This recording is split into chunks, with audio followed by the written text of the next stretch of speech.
Македонски Телеком трошел од 5 до 7 милиона евра годишно за консултантски услуги, а четворицата членови на одборот на директори менувани од владата секогаш биле надгласувани од 6 странски членови, кога се усвојувал бизнис планот во кој биле предвидени и овие услуги.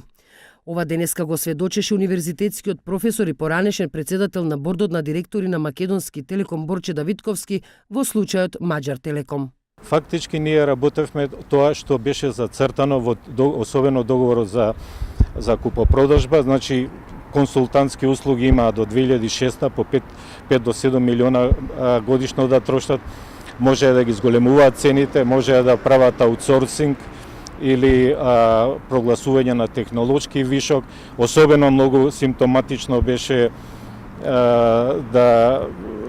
да може цените да се зголемуваат. Давидковски уште сведочеше дека консултантските услуги биле ангажирани во повеќе наврати со сума помала од 1 милион евра. Значи се што е над милион денара одлучуваше бордот. До милион денара одлучуваше главниот извршен директор. Значи ние немавме нити увид, нити учествувавме во процедурата за ангажирање на тие консултанти за тој износ на средства. Иако Давидковски кажа дека честопат имале несогласување со одлуките на странските членови во одборот на директори во Телеком, сепак се било во согласност со правните акти на компанијата.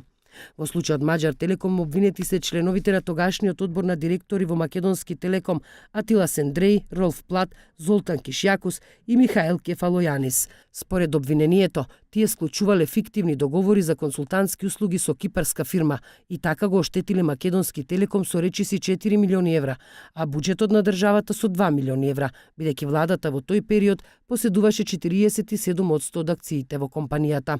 Пред почетокот на денешното рочиште, одбраната на обвинетите побара судот да не дозволи да се декласифицира ревизијата од интерната истрага во Телеком, што претходно го побара специјалното јавно обвинителство.